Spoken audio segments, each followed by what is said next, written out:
Man, it must be horrible being a Democrat. Every time you accuse somebody of doing something horrible, every time the Washington Post writes some kind of hit piece, here comes the cavalry to clear everything up, to vindicate the villain in your sordid story. What's up? This is Mark K. Saves the Republic. Man, I gotta tell you,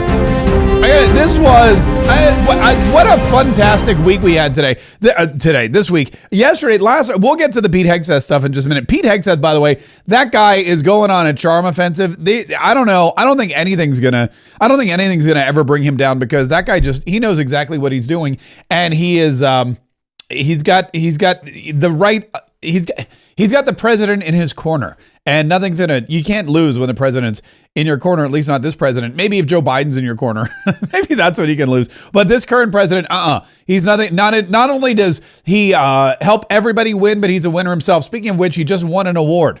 Yeah, he just won an award. And he was the first winner. Well, I don't want to give it away, but the FIFA World Cup draw is going on right now at the Kennedy Center. And I didn't watch it because I didn't want to spring for the FIFA channel on YouTube or whatever it was. But basically, they're picking teams and they're going to put them in different brackets and whatnot. But Donald Trump was there, and we have some very special information about a special presentation that was made that I know he's thrilled about it, and everyone else is going to be very excited as well. And then last night, forgive me, I'm a little tired today because I was up late last night playing poker. No, not like with the boys, with the Patriots. We had our God, I want to say it was the 7th or 8th. I don't even remember. We kind of lost track. I think it was the 7th. The 7th annual Ho Ho Hold'em charity poker tournament. That's not it. Hang on, let me pull up. There it is. Look at that. And it was such a blast at Best Bet Monument Road in Jacksonville. We had, you know what? We're gonna get some. Let's get in the. There we go. Let's get some music going here. The twins were there. I don't know if you can see this, but their sashes. One of them says Mark K for K's Kids. The other one says Mark K for Congress. And they look great. They come every year, and they're just so much fun, and we appreciate them being here. There I am, by the way, with my Ho Ho Hold'em. We had Best Bet put up the wheel. We had all kinds of people spinning for Patriot gear. We had all kinds of fantastic prizes. Best Bet gear, there was a lot of it.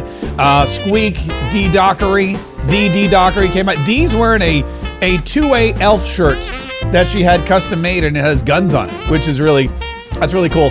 Hannah made an appearance. She apparently didn't know she was playing, which means she doesn't listen to the show because I only told her like 8,000. But anyway, she was there, and we had a blast at the feature table. Really great crowd.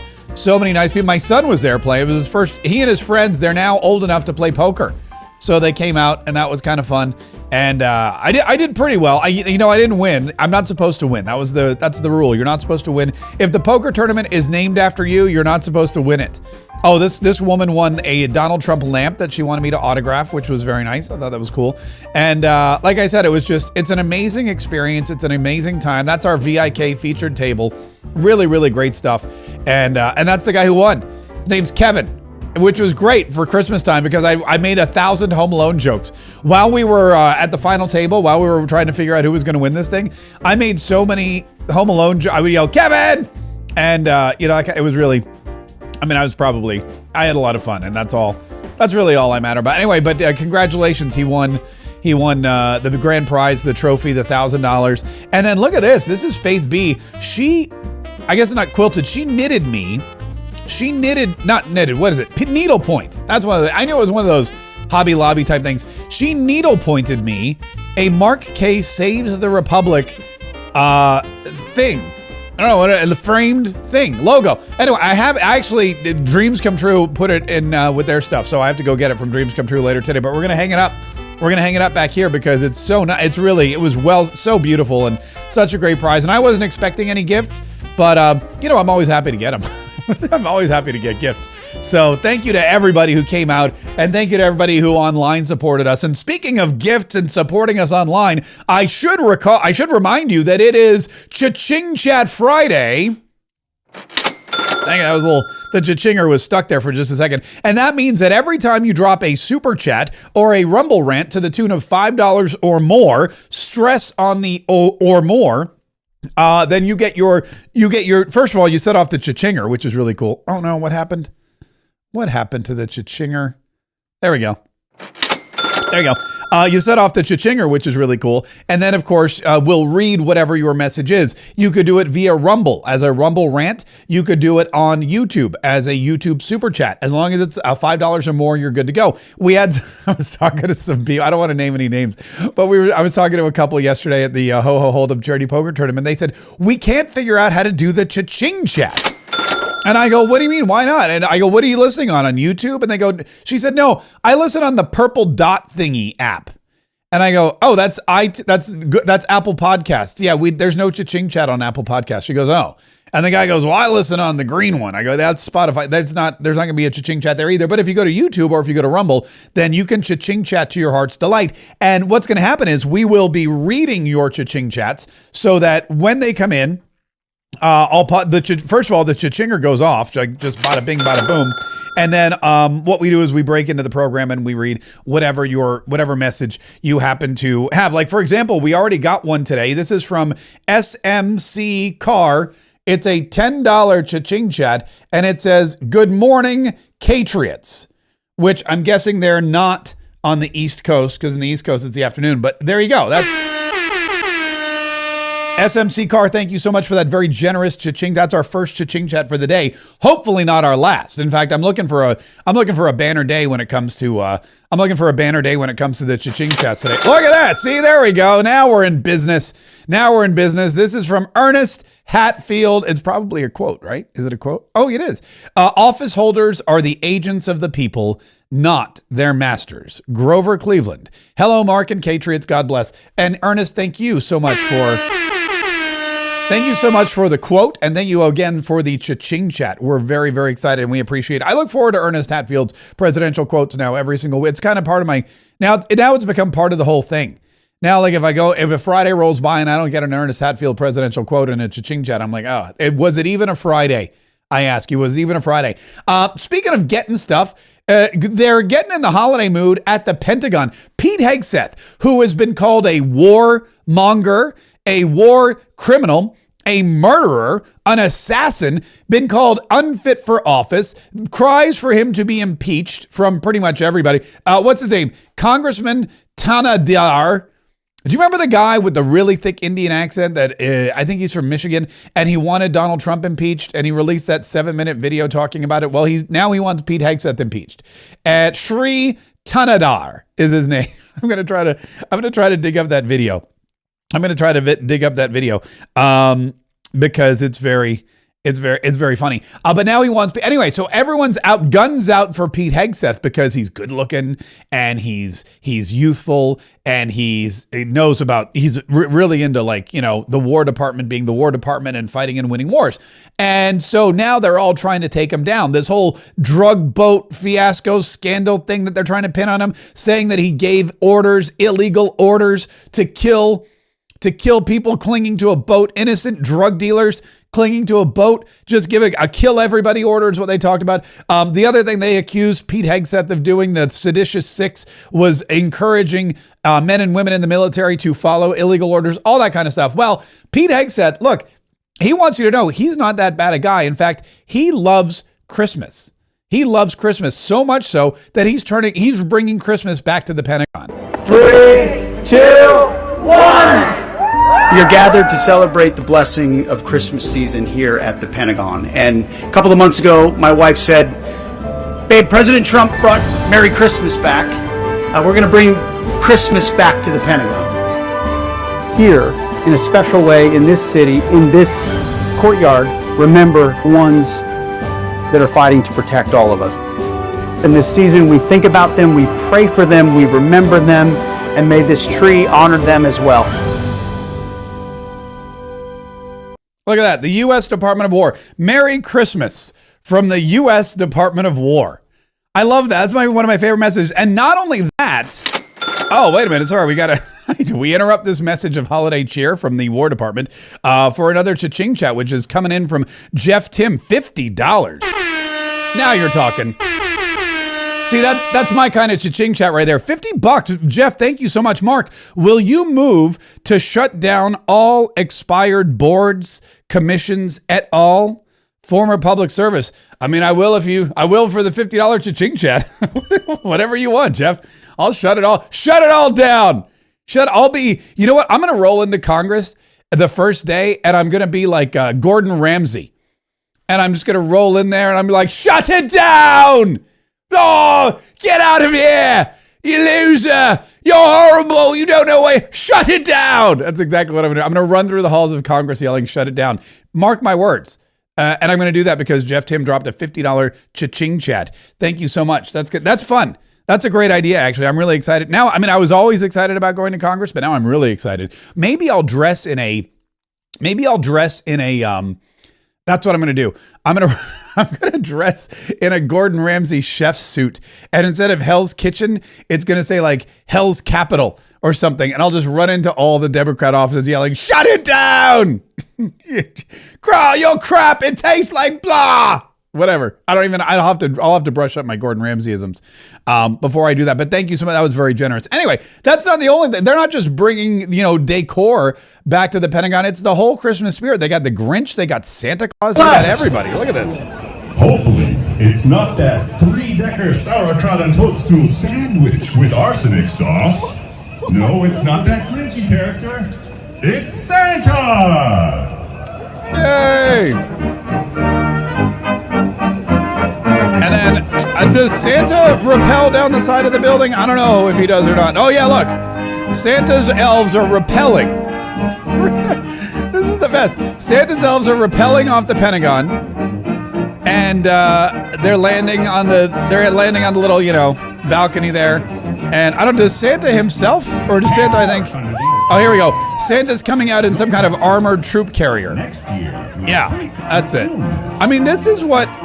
Look, this is not the kind of guy who's just going to order the murder of innocent drug dealers, right? You don't just order the murder of innocent drug dealers clinging to life in the water one day and then have a big Christmas celebration with rappelling elves and Santa in an armored personal carrier. That just doesn't happen. Okay?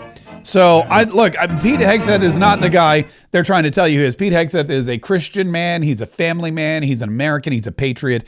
And he's just trying to keep America safe. He's trying to keep the spirit alive and also Americans alive into 2026 and beyond. But the left, they're trying to paint him as an evil person. I don't know if this dude is on CNN, but he came up with a great argument. And he made a great point about how Democrats are really... If you think about it, Democrats are really the evil ones in this scenario. Not Pete Hegseth, not Donald Trump, not Admiral what's his name, who called for the second and third and fourth strike on this boat. No, it's the Democrats, and here's why. Let me just start by saying I don't care, not one bit. Genuinely and wholly do not care about these two men in the boat. We're talking about two people who were clinging to life. How about the thousands of Americans every month that are on the floor in some bathroom clinging to life because of overdoses from drugs that these people brought? These guys are not good guys. But this basically follows the typical Democratic fact pattern. It starts with a fake news story about Pete Hegseth that gets disproven. Right? He didn't actually order them to kill everyone. That's been sort of taken back. And then it goes into the part where Democrats defend the bad guys at the expense of law enforcement and now the American military. This is kind of standard Democratic operations. And if you ask me, I give more of a crap about the Americans who are losing their life every single year to drug overdose than two jerks floating on a boat trying to flip it back over or whatever. It doesn't matter. This is not. Yeah, and it's a great point. I don't know if you've ever been strolling through San Francisco or LA, but there are thousands and thousands of zombies walking the streets because they're cracked out or drugged out or whatever. You've got Americans who are passing out and dying because they thought they were taking a sleeping pill or something that their friend slipped them, and all of a sudden it's fentanyl and they're gone. They just disappear from the earth. So all of these people in the United States of America are suffering, but the Democrats don't care about that. They care about these two guys on the boat. They care about two dudes on the boat who, let's be honest, were drug traffickers. And I don't care if they were paid by the cartel to traffic drugs. I don't care if they owned the boat and they're like, yeah, we'll take your pesos, no problem. We'll bring this load of whatever it is you've got into Miami, no problem. If that's the case, well, you're breaking the law. It's against the law, and you know the consequences because this wasn't the first boat This wasn't the first boat that they had. These boat videos, by the way, they released another one yesterday, and I don't know. I could watch these all day. There's just something about it, like just waiting for the moment of impact. It's like you're just watching a boat. And that the fact, and I don't know if these boat folk, what do you call it? It sounds like a Jimmy Buffett song, doesn't it? Boat folk, boys in the ocean are boat folk. They got bombed by the old, I don't know, whatever. We'll come out with some. I want to go where it's warm. Well, it's warm there now. But these boat videos, it's just so satisfying to watch because you know it's coming. You're not really sure when. And think about this. These drones, they've got the drone flying over the boat, right? The drone is tracking the boat. That's where we get these videos from. So I don't know if they see the drone. I don't know if they're like, uh-oh. Like if you're in the boat, do you see the drone above you first? And then you're like, ay caramba. And then all of a sudden, boom, it just explodes. I mean, I don't know. I've never been in a drug boat myself, so I don't know how it all works. But Tom Cotton was in the hearing yesterday. So what happened was the admiral that everybody that was in charge of these, the former Navy SEAL, Mitch Bradley is his name, right? Mitch Bradley, the admiral, showed up at the Capitol building yesterday for a closed-door hearing. And he was asked all about this, and I think probably all of the boat strikes. He was asked about Pete Hegseth, Secretary of War, and whether or not he gave all these orders. The infamous kill them all order, which, do you remember when Sonny Hostin said, I don't even know if I have the clip anymore, but Sonny Hostin said there were 7 people, she said, who have corroborated that Pete Hegseth gave a kill them all order. Well, the admiral, the former Navy SEAL, who was actually in charge of the operation, said, no, there was no kill them all order. That's not even a thing. We don't even there's no such thing as a kill them all order. Admiral says there was no kill them all order in boat attack, but video alarms lawmakers. They showed the actual video, right? They showed the video of everybody, and they showed the video of the multiple attacks, and apparently the lawmakers were distressed. But there was no, I guess Pete Hegseth was vindicated regarding this order to just kill them all. A Navy admiral, according to the AP, commanding the U.S. military strikes on an alleged drug boat in the Caribbean, told lawmakers Thursday there was no kill them all order from Defense Secretary Pete Hegseth, but a stark video of the attack left grave questions as Congress scrutinizes the campaign that killed 2 survivors.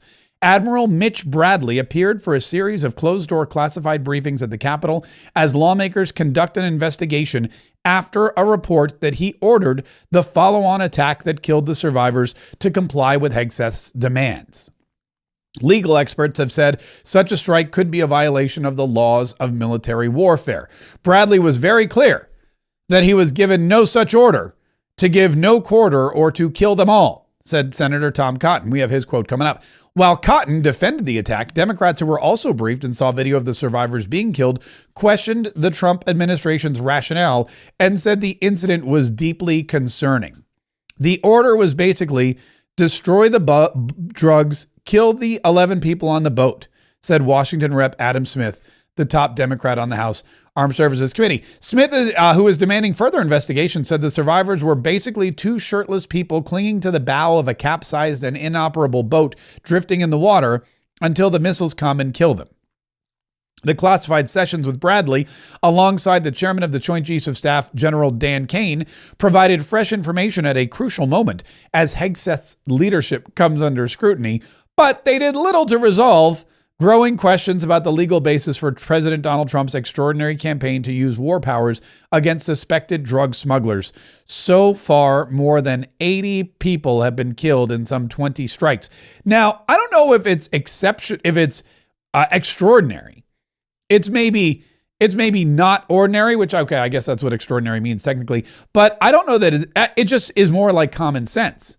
It's like, how do we effectively kill or stop these drug dealers from bringing drugs into our country? Well, when they're in the middle of the ocean in international waters, why don't we just bomb them and destroy their boats? That seems to me like it's just common sense.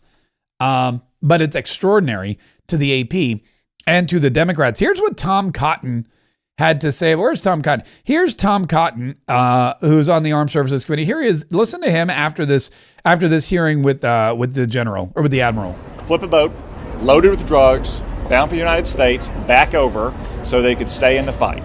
And potentially, given all the context we heard, of other narco-terrorist boats in the area coming to their aid to recover their cargo and recover those narco-terrorists. And just like you would blow up a boat off of the Somali coast or the Yemeni coast, and you'd come back and strike it again if it still had terrorists and it still had explosives or missiles, Admiral Bradley and Secretary Hegseth did exactly what we would expect them to do. Yes, look, this is not like a firefight in some cave in Afghanistan that had 3 people. This was witnessed by literally hundreds of uniformed and civilian personnel at the Pentagon, at Fort Bragg, at other installations. Dozens of them were lawyers. Everybody was watching. Everybody had seen the intelligence and the legal basis leading up to these strikes. Everyone was present during it, and that continues to be the case. There's been no change in the guidance or the order that the Secretary has given to our troopers. And in subsequent strikes, there is an example where survivors actually were shipwrecked and distressed and not trying to continue on their mission. And they were treated, as they should be, as non-combatants. They were picked up by U.S. forces. Just an example of how, of course, our military always obeys the laws of war. Our military also acts within appropriate lawful authority. Yeah, and these videos, it should be, it's important to point out, these videos were not just, 3 guys in a smoke-filled room watching on a screen going, kill them all. Haha. That's what the Washington Post would have you believe. The Washington Post wants you to believe that everybody in the military under President Donald Trump, Pete Hegseth, this admiral, everybody else, they're all just bloodthirsty murderers, and they want to use their weapons of war. And if there's not a war, they're just going to find one. We got all these weapons. We're jonesing to use them. We haven't killed anybody in months. Let's go after some narco terrorists. Let's blow up some boats. And if those two, it's not like it's Squid Game out there, right? Like where you go until there's only one guy left. No, it's that's not what it is at all. There's, as he said, hundreds of people watching this. There's the military men and women. There's the people on the ship. There's the people in charge of the munitions. There's JAG lawyers, which are watching this as well. I mean, it was not hidden from anybody. It's classified, but it's not hidden. And Donald Trump himself said, you know what, I may declassify this. I'll think about it. But yeah, I would have no problem if the public wanted to see for themselves so that they can make up their own opinions. I disagree with that, though, because I don't necessarily think that the public needs to see every little thing, especially if it puts, there's procedural concerns. And yes, while it's fun to watch these boats go boom on these TikTok videos or on these X videos or wherever you happen to see them, like boom, there it goes. I don't know why that. I know it shouldn't make me laugh, but it made me giggle a little bit. People are going to call me now. They're going to say I'm heartless. But I've been called worse. But anyway, that's just kind of where we are. Where we are today, we are in a place where drugs are coming into our country by the tonnage, and these drugs are deadlier than anything else. It's not like marijuana or what was that movie with Johnny Depp? Cocaine? No, blow. Okay, so in the old days, cocaine's not a great drug. Marijuana, whatever. Now they sell it legally in pretty much every blue state there is. But they used to bring those over in the planes and and then we get to the parties, and it would be in Bedford-Stuy, and then you'd be on Wall Street, and there'd be a big shipment of coke sent to Charlie Sheen's house, whatever. All that kind of stuff was happening. But what we're talking about now are drugs that could kill instantly tens of thousands of Americans, 25,000 at Donald Trump's count per boat. And so what happens is these boats need to go or else Americans are going to die. And that's why we are in the position we're in today. That's why this is happening. It's also seems to me like any real patriotic American would think, wow, this is a very great use of our forces because A, it's a deterrent. I mean, look, the first boat that was bombed could have deterred these guys, but some of them thought, nah, we can outrun the American military. No, you can't. So now we're up to what, 80 people, they said, several boats. I'm sure there's more because there's going to be people that think that they can game the system. Submarines. Pete Hegseth said there were submarines. Could you imagine drug submarines get blown out of the water and people are upset? It's beyond me. But again, I'm not a Democrat, so I don't understand how that's upsetting. There's another piece of news which I want to. Oh, wait a minute, hold on. Pardon me. Oh, we got a cha-ching chat. We gotta settle up our cha-ching. It's Ernest Hatfield again. Ernest Hatfield dropping a $10 cha-ching chat. And he wrote, sorry I missed Wednesday's cha-ching chat. When you win your race for Congress, I know you said you were not able to host Ho Ho Hold'em. Perhaps you can ask Hannah to host. Well, and that was a big question that happened last night. We were talking about it. When I'm a congressman, when I beat John Rutherford, I don't think I'll be able to host. But then somebody pointed out last night, when I win in November, I still have like 2 months before I'm sworn in. And, I don't get sworn in until January. So when I win in November, what happens is December, I'm still not technically a congressperson. So we'll have to see. We'll have to see what happens. And maybe we can squeeze in at least one more. Maybe we can squeeze in at least one more. That's a great point, Ernest. And thank you for that cha-ching chat. And we did cha-ching chat on Wednesday of Thanksgiving. Was that last week? Yeah, I guess it was only last week. Thanksgiving seems like so long ago.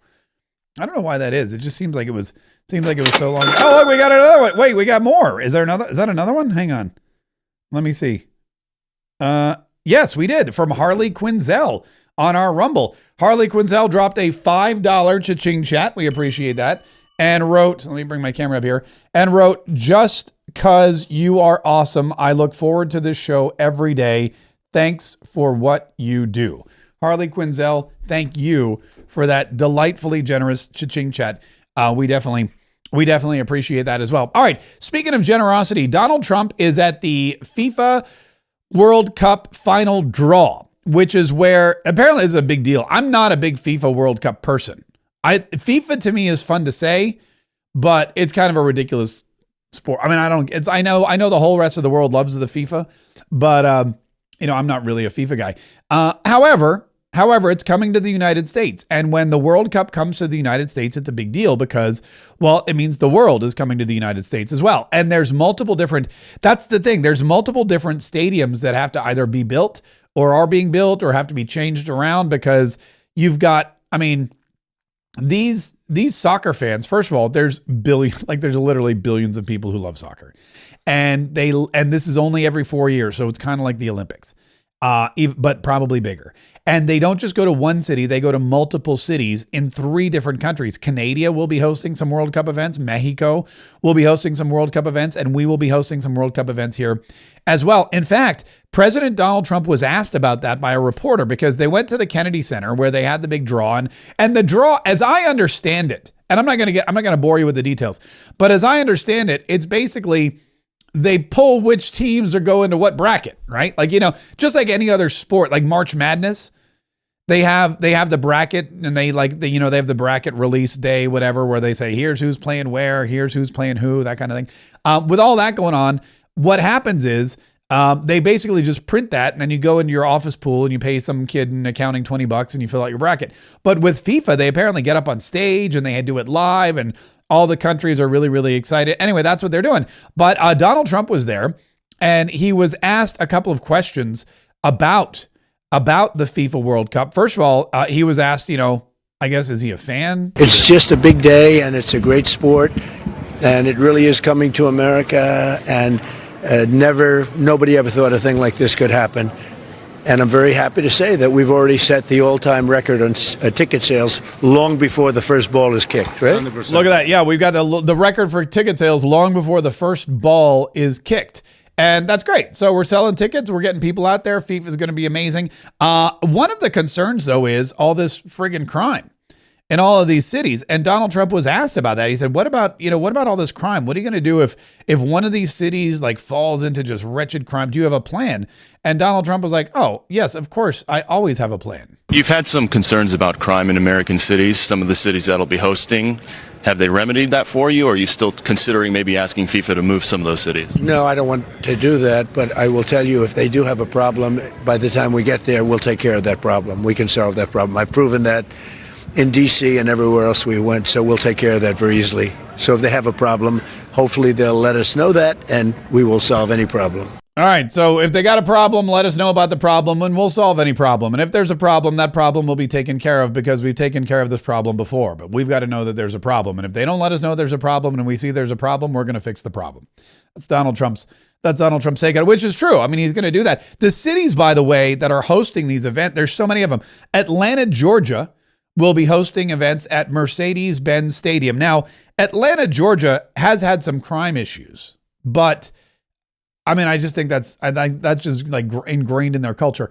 Boston, Massachusetts, technically Foxborough, because that's where the stadium is. Gillette Stadium, they're going to be having some events. And Boston, I feel like, even though the mayor's super woke and hates white people, I feel that, it's not an unsafe city. Maybe that's because of, what's his name? Wahlberg, who's on Boston Blue. Dallas, Texas, AT&T Stadium. In Arlington, I'm pretty sure that Greg Abbott, the governor, has that place buttoned up. Dallas, I was just watching. Well, they weren't in Dallas yesterday, but they were losing. It doesn't matter. Houston, Texas. Now there's a problem. Houston, Texas. A little bit of a problem in Houston, Texas. Maybe not the safest place in the world, but NRG Stadium. Hopefully the host city will get it together by then. Kansas City, Missouri. Now, Kansas City, as on a whole, I feel like is not the safest place. There's a lot of people, and people from Kansas City. I know a couple people from Kansas City, and everybody from Kansas City just loves Kansas City. Both of the people I knew from Kansas City had the Kansas City motto tattooed on their body somewhere. I kid you not. I don't know if this is like I don't know if they brand. I don't know if they brand you when you're a kid or whatever. But ad astra per aspera, I think, is the Kansas City slogan. And it means something about stars. To the stars through difficulties.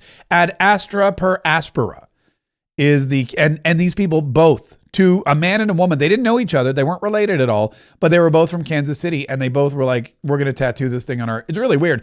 But as far as the city goes, I don't think it's one of the safest. And I do remember one of the times that the Kansas City Chiefs won the Super Bowl, they had a parade and somebody got shot. Remember that? It's crazy. Los Angeles, California. Now, Los Angeles, California, I mean, there's drugs, there's drug addicts, there's gangs, there's criminals, there's illegals, there's fires that burn everything to the ground. There's a governor that just doesn't give two squats about anything. He's going to be running for president. You got a mayor who's basically totally inept. So it is LA could be a problem for some people. And I don't envy anyone who has to go to LA ever, but especially anyone who's going for the World Cup. Miami, Florida, Hard Rock Stadium. I love Miami. I'm a big fan of Florida. I think Florida is going to be good to go. New York, New Jersey. I mean, I think we all know. Philadelphia, Pennsylvania. Now, the thing about Philadelphia is, yes, there's crime, but I think the most dangerous thing about Philadelphia when you go there for a sporting event is not the criminals, it's the fans. And mostly it's the Eagles fans because they're the worst. But I think all Philadelphia, I think 76ers fans, I think they're all this. So as long as it's not like a Philadelphia soccer team playing, Brazil or something like that, I think you'll be okay. Because really most of the crime and most of the horror comes from the Philadelphia fans. San Francisco, California, Levi's Stadium. I mean, if you don't mind tripping over crackheads on your way, you'll be good. And then Seattle, Washington, which I don't even know if Seattle has an organized government anymore. I don't know if I think they're just socialist 100%. And I'm not even sure who's running that city. So if you're going to go to a FIFA World Cup match, I would pick Miami for sure. And maybe Dallas, maybe Boston. Those would be my picks. Or you know what? Watch it on TV or do what I plan on doing. And that is not watching it on, not watching it on TV because I couldn't think of anything more boring than watching soccer for like ages. But that's just me. And I know a lot of people love it. I'm just not one of those. I'm just not one of those people. Donald Trump he's doing his best. He's really pretending to love it. He's doing a great job of saying this is going to be a fantastic event. And I think he loves the notoriety. I think he loved that this whole event was being held at the Kennedy Center. There was rumor, by the way, this was a great question too. One of the members of the media asked him about this rumor that there's a FIFA Peace Prize. FIFA the rumor was going to create their own Peace Prize. And every year they were going to choose an individual to give the FIFA Peace Prize to. FIFA Peace Prize, by the way, is super fun to say. If you think FIFA's fun to say, try saying FIFA Peace Prize 10 times fast. Anyway, and Donald Trump was asked about this, and he's like, hey, are you here to win this Peace Prize? I think the Peace Prize, I settled 8 wars. I don't know that I'm getting it. I haven't been officially noticed. I've been hearing about a Peace Prize, and I'm here to represent our country in a different sense. But I can tell you I did settle 8 wars, and we have a 9th coming, which nobody's ever done before. But I want to really save lives. I don't need prizes. I need to save lives, and we're saving a lot of lives. I've saved millions and millions of lives, and that's really what I want to do. And I also want to run a great country. And the United States right now is the hottest country anywhere in the world. And 1 year ago it was dead. We had a dead country, and now we have the hottest country anywhere in the world. Yeah. So Donald Trump's like, look, it's not about prizes to me. It's not about peace prizes. It's about peace. It's not about getting recognition. It's about saving lives.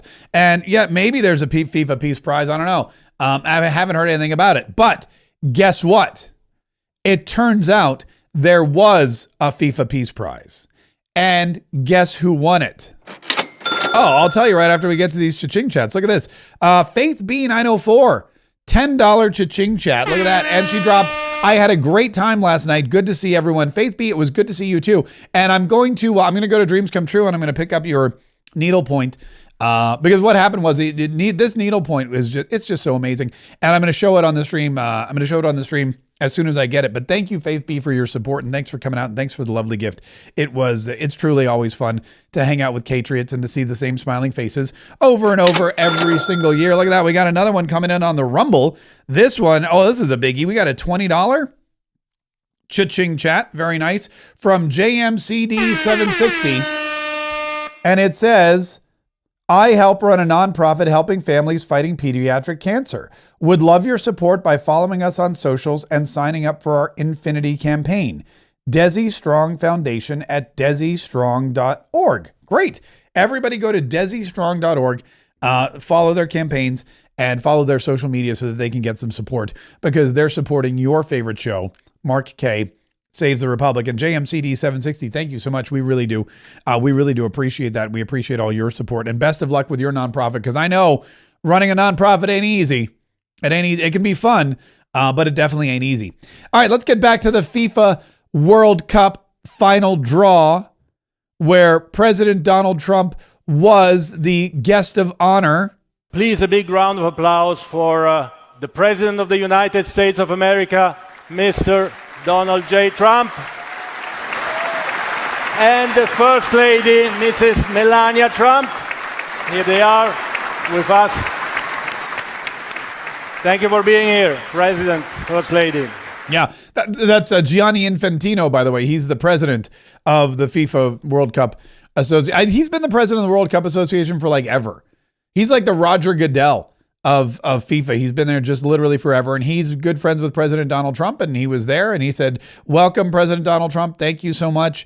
And we really appreciate it. And then there was a huge announcement on the big screen, the moment everyone was waiting for, the FIFA Peace Prize. The inaugural 2025 FIFA Peace Prize is proudly bestowed upon the President of the United States of America. What? The Honorable Donald J. Trump. Oh my gosh. He has supported efforts to broker ceasefires and promote diplomatic engagement, actions that helped create conditions in which peace could take root. Wow. What Under a shock. President Trump's leadership, the historic Abraham Accords were signed, bringing the first real progress in the Middle East in decades. His leadership has ensured that peace exists between the Democratic Republic of Congo and Rwanda, Cambodia and Thailand, Kosovo and Serbia, India and Pakistan, Egypt and Ethiopia, and Armenia and Azerbaijan. President Donald J. Trump's actions have also ensured that peace exists between Israel and Hamas by brokering the Gaza peace plan, and he is making a continued effort to bring a lasting peace between Russia and Ukraine. This has been a presidency marked by actions to pursue peace around the world. As FIFA President Gianni Infantino has said, in an increasingly unsettled and divided world, it is fundamental to recognize those who work to end conflicts and bring people together in the spirit of peace. Football stands for peace. For his exceptional actions taken in the cause of world peace that have helped unite people across our world, we congratulate the 2025 FIFA Peace Prize. Football Unites the World recipient, President Donald J. Trump. There you go. That was a lovely piece of inspirational movie making to honor President Donald Trump, the first ever winner of the inaugural 2025 FIFA Peace Prize, which, forget Nobel. Who needs the Nobel Peace Prize? Give it to that woman. Who cares? We got the FIFA Peace Prize. Donald Trump is the first recipient ever of the FIFA Peace Prize, and it was a very exciting moment. The inaugural hold on. Oh, here it is. And please welcome the very first winner of the FIFA Peace Prize, the 45th and 47th President of the United States of America, Mr. Donald J. Trump. Please. Yay! And there he is. And then President Trump comes out on stage, and they've got two people standing there, and he's in front of the FIFA trophy, and he gets the FIFA Peace Prize. Thank you. And it's the world. It's the hands and the world, and it's a globe, and there's also like a medal. He puts on a medal, I think. The FIFA Peace Prize is presented annually on behalf of the billions of football-loving people from around the world to a distinguished individual who exemplifies an unwavering commitment to advancing peace and unity throughout the world through their notable leadership and action.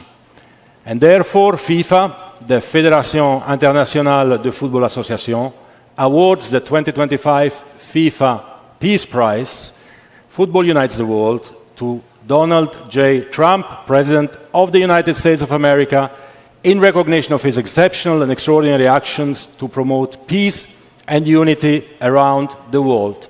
Friday, December 5th, 2025. This is the certificate. It's yours.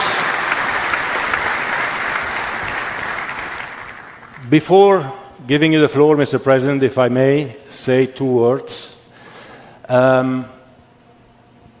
Like everyone here in the room, that was 2 words. Oh, there's more than we two. see images of war all over the world.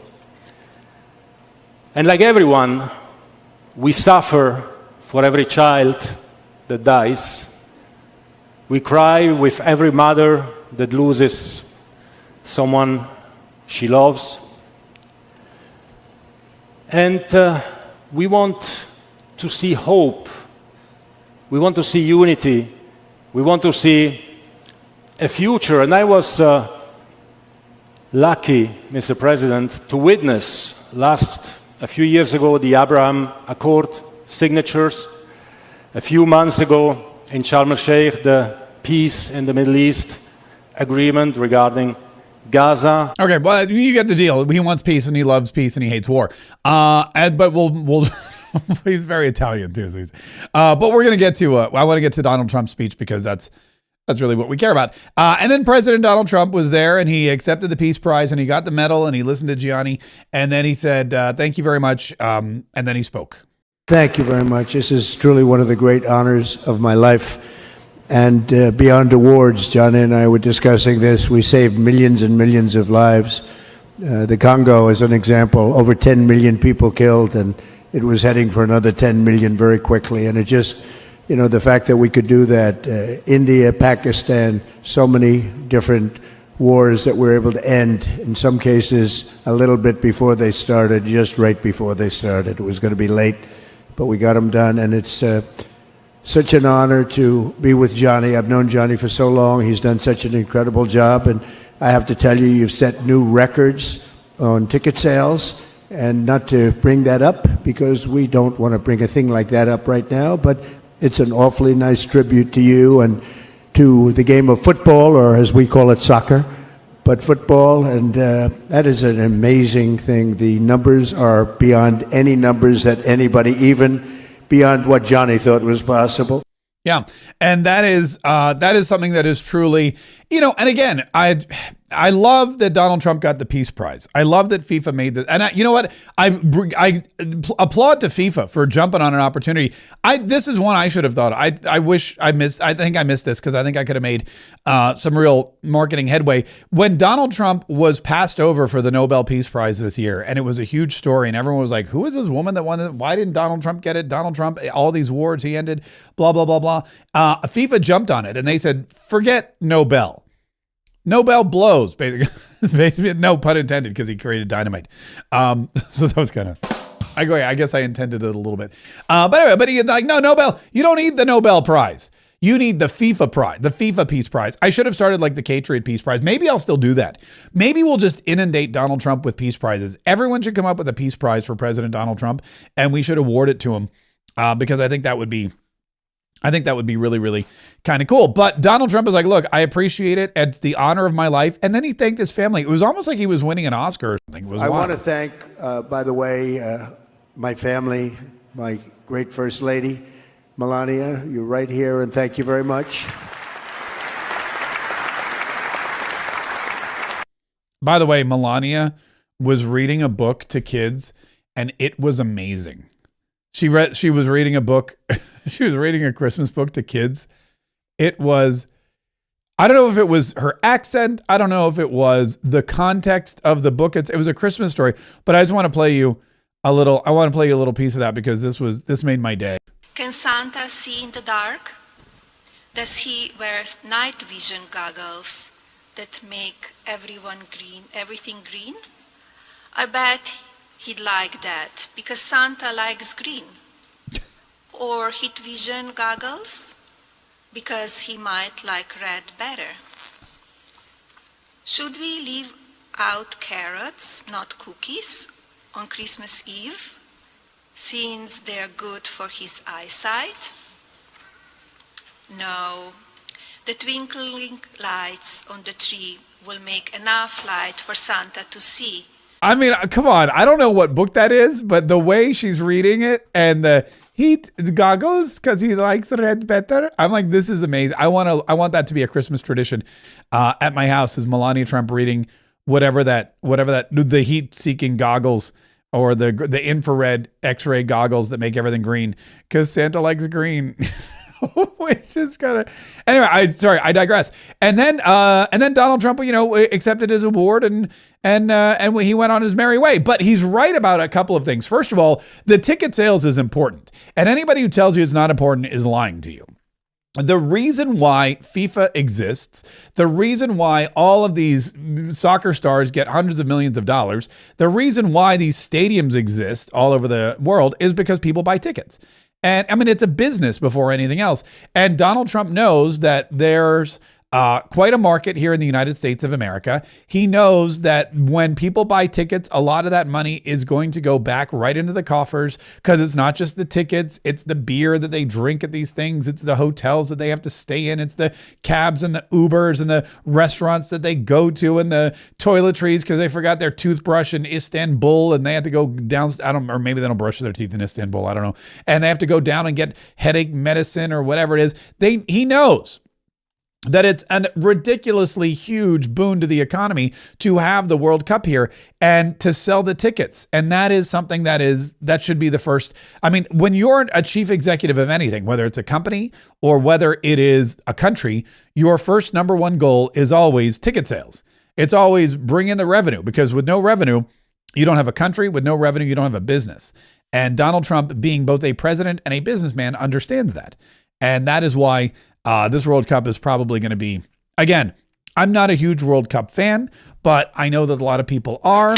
And, oh, there we go. And you know what? Speaking of business, let's get back to business, shall we? We got some cha-ching chats coming in here. This one is from Muri M2R, who dropped a $10 super chat. I'm sorry, cha-ching chat. We appreciate that. FIFA, soccer, is super popular around the world. That is true. And Trump loves the sport. Okay, he was awarded the Peace Prize. Yes, all true. All of that is true. Well, I don't know if he loves the sport. I don't know if he loves the sport or if he's saying he loves the sport because, I mean, he may like the sport. I don't know that anyone loves. Some people just love all sports. There are those people like my buddy Jimmy. I don't know if he loves all sports, but he loves gambling on all the sports. And there's a couple days of the year when there's literally nothing to bet on. And he bets on ping pong. I was talking to Jimmy one night and Jimmy goes, he goes, hey, he calls me Mr. K. He goes, Mr. K. And I go, yeah. Jimmy goes, what do you like? He said something like Chang Monroe or Dizzy Holiday. And I go, I don't know who either of those are. I'll pick Chang Monroe. He goes, great, click. And I go, what was that? He goes, I just bet $20 on the ping pong world finals. And I go, well, I don't know anything about ping pong. He goes, I don't either.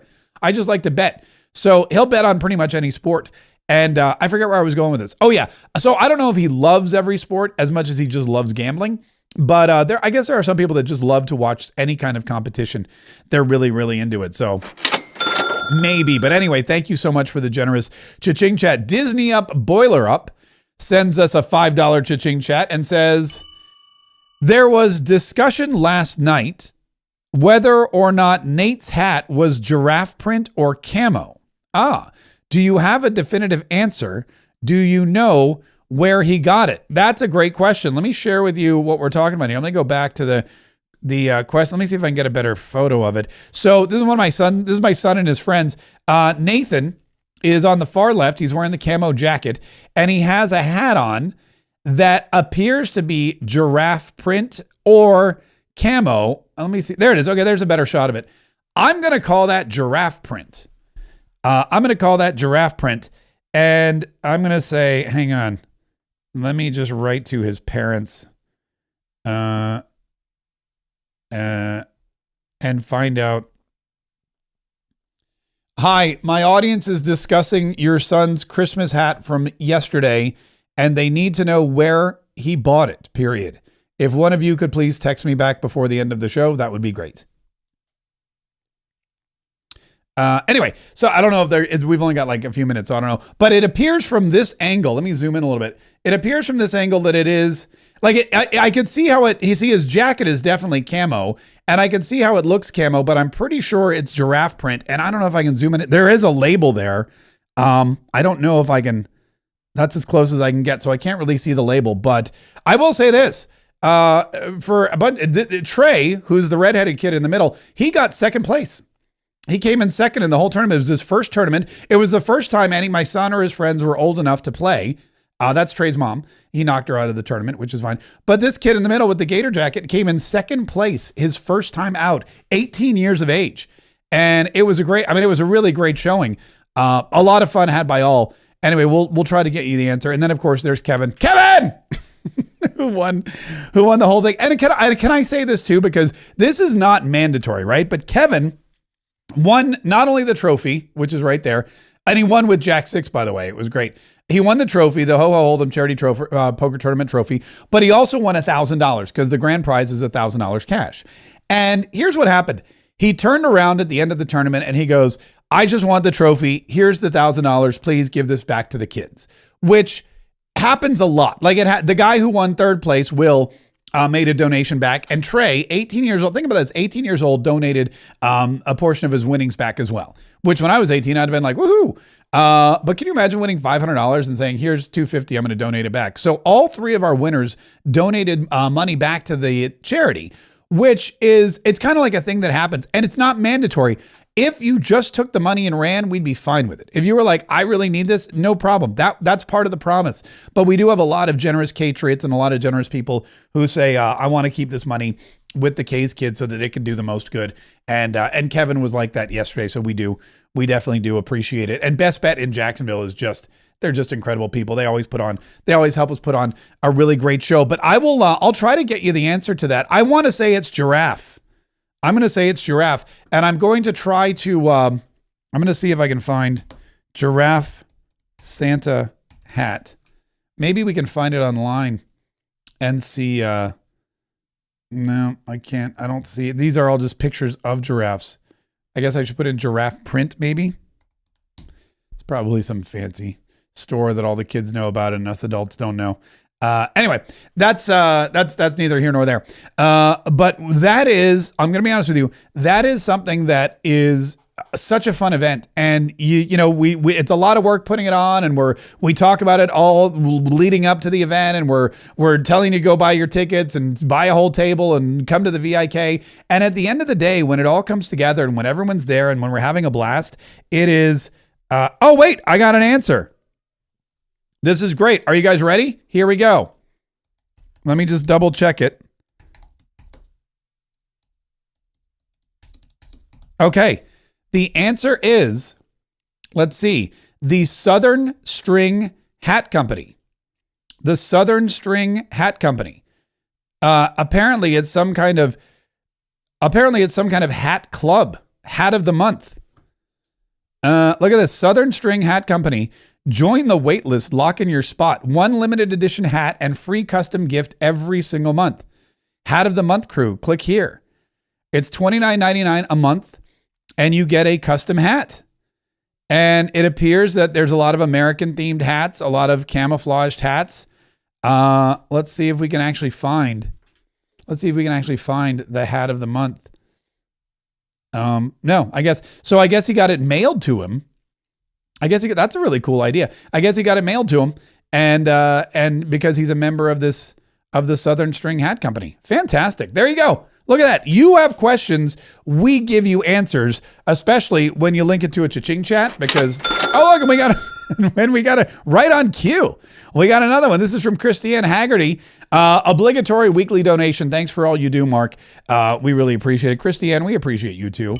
Thank you so, so much. And again, thank you to everybody who came out yesterday for the Ho Ho Hold'em charity poker tournament. Thank you to everybody who supported us online, because I know a lot of people, we have people come from all over the country. We had people coming down from Maryland. We had people from across the way. We had people from Texas, but we have people from North Carolina. We have people from all over the country that come to this event, and we appreciate it. But some of you can't make it, and you go online and you make donations. And if you want to make a donation still, now that you see how the good that we do and how, you know, charitable it is, and how great these events are for the kids. And starting on Monday, you're going to meet the kids this year. We kick off the 12 days of Christmas on Monday, and that's one of our favorite holiday traditions. That happens, like I said, right here during the show. So thank you. If you want to give a donation, you can still go to kskids.com and do that. In the meantime, make sure you subscribe to this channel. Make sure you subscribe to wherever you're watching. If you're watching on YouTube or Rumble or Facebook, make sure that you're subscribed. Make sure that we know, or the platform knows, you want this content. If you're listening to the podcast, make sure that you've subscribed to the audio version of this podcast so you can get it delivered every single day of your life, or at least every single day that we publish a new podcast, because we don't want you to miss out. And if you want to join our Catriot Club, guess what? We're going to have a meeting here in just a little while, a Catriot Club meeting, the special extra portion of Mark K Saves the Republic. That's coming up here in just a minute, because sometimes, you know, 1 hour isn't enough. Sometimes you just want more. And for the low price of $10 a month, you can get it in just a few minutes at Catriots.com. In the meantime, like I said, thanks so much for subscribing. Thanks for being here. Thanks for listening. Thanks for staying informed. And thanks for helping me and all the Catriots worldwide keep up the fight, because we're going to fight. We must continue to fight so that we can save the Republic.